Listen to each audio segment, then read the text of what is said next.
গোটেই অসমৰ ৰাইজৰ বাবে এই নিৰ্বাচনটো গুৰুত্বপূৰ্ণ কিয় যে আজিৰ পৰা 5 মাহৰ পিছত অসমত 2026 চনত বিধানসভাৰ নিৰ্বাচন হ'ব আৰু বিধানসভাৰ নিৰ্বাচনত এইবাৰ অসমৰ সকলো ঠাইৰ ৰাইজে প্ৰকাশ্যে কোৱা নাই যদিও মনে মনে এটা সিদ্ধান্ত চবেই লৈছে কি সিদ্ধান্ত লৈছে যে আমি 10 বছৰ বিজেপিক দিলো 10 বছৰ বিজেপিক বহুত দিলো আৰু আমাক লুটিবৰ বাবে আমাৰ ওপৰত বুলডোজাৰ চলাবৰ বাবে আৰু আমি বিজেপিক নিদিও এই কথা ৰাইজে সিদ্ধান্ত লৈছে এই কথা যেতিয়া সিদ্ধান্ত লৈছে এইটো কনফাৰ্ম 26ত অসমত আমাৰ কংগ্ৰেছৰ চৰকাৰ হ'ব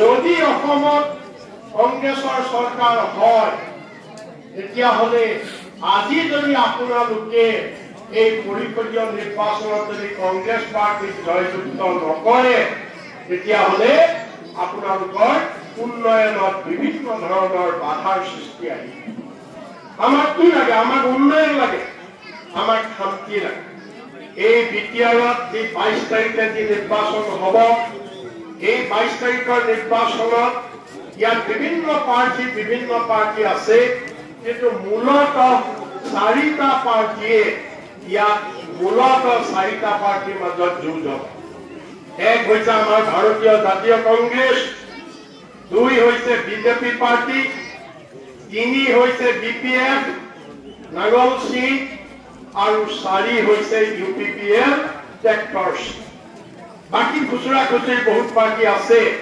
সেইবিলাক হিচাপত নাহে এই 4টা পাৰ্টি আৰু আমি ভাৰতীয় জাতীয় কংগ্ৰেছে এইটো সমষ্টিৰ পৰা আমি প্ৰাৰ্থী থিয় কৰাইছো আপোনালোকৰ ইয়াৰ এজন যুৱ নেতা চৰকাৰী চাকৰি কৰি আছিলে আজি অলপ দিনৰ আগলৈকে চৰকাৰী চাকৰি কৰি আছিলে কিন্তু এই ডেকা বয়সত যি 60 বছৰ 62 বছৰ বয়সলৈকে চৰকাৰী চাকৰি কৰিব পাৰে এই ডেকা বয়সত তেওঁ চাকৰি ৰিজাইন দি তেওঁ কংগ্ৰেছ দলত যোগদান কৰি ৰাইজৰ সেৱা কৰিবৰ কাৰণে ওলাই আহিছে গতিকে মই আপোনালোক সকলোকে অনুৰোধ কৰিছো যে আপোনালোকে জানে যে আজি আমাৰ প্ৰথম শত্ৰু হৈছে কোন বিজেপি হৈছে আজি আমাৰ দুখীয়া মানুহৰ আমাৰ পিছপৰা মানুহৰ আমাৰ জনজাতি মানুহৰ আমাৰ খিলঞ্জীয়া মানুহৰ আজি প্ৰথম শত্ৰু হৈছে বিজেপি এই বিজেপিৰ আমোলত আমাৰ কি হ'ল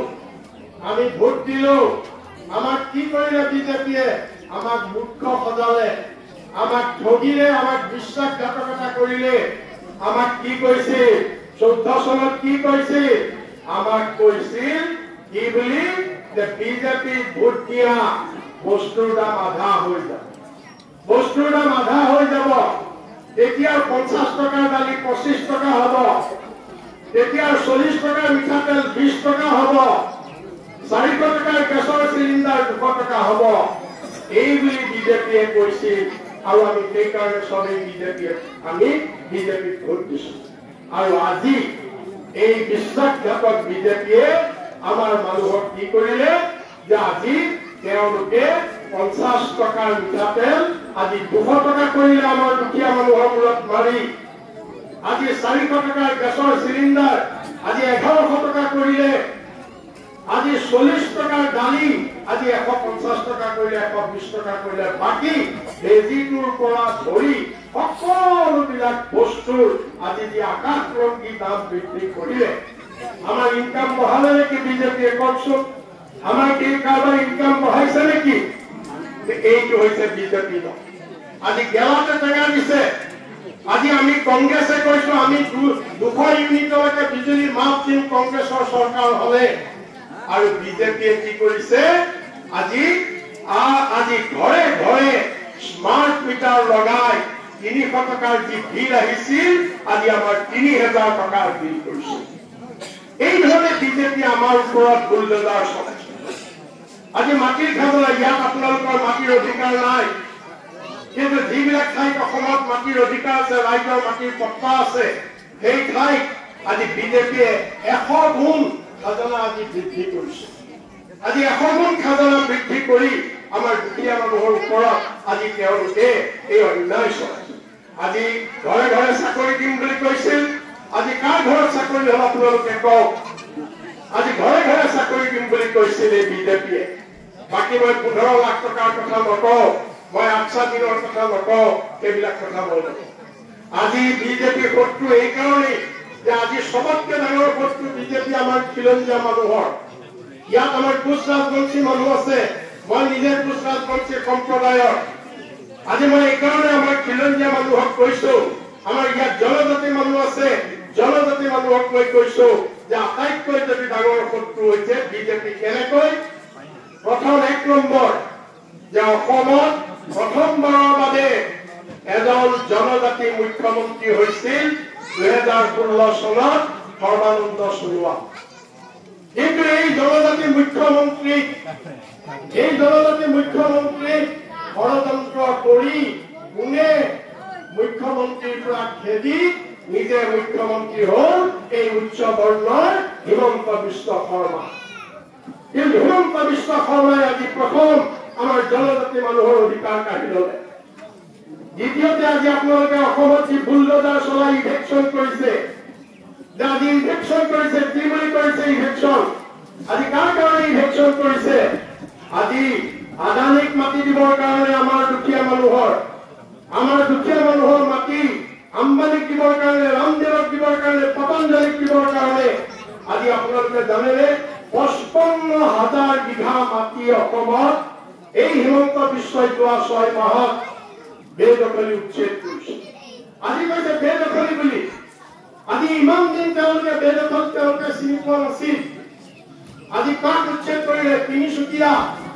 তিনিচুকীয়া জিলাত ডিব্ৰু চৈখোৱা লাইকা দধিয়া গাঁৱত 1200 মিচিং পৰিয়ালক উচ্ছেদ কৰি তাক তেওঁলোকে অভয়াৰণ্য কৰিছে। এই মিচিং মানুহ জনজাতি মানুহ হয় নে নহয়? গুৱাহাটীৰ ওচৰত আমচাঙৰ পৰা 2000 কাৰ্বি মানুহ আৰু তিৱা মানুহৰ উচ্ছেদ কৰিছে আমচাঙৰ পৰা।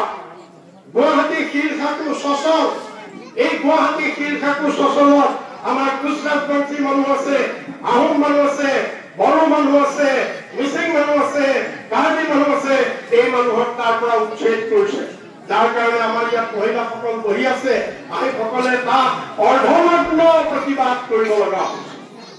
এই বিজেপি ইমানেই নিষ্ঠুৰ যে আমাৰ মহিলা মাতৃ জাতি, যাক আমি মাতৃ বুলি পূজা কৰো, সেই মাতৃক উলংঘ কৰা হৈছে, শশনক উলংঘ কৰা হৈছে। তেওঁলোকে উলংঘ কৰি প্ৰতিবাদ কৰিব লগা হৈছে নিজৰ ভূমিৰ অধিকাৰৰ বাবে।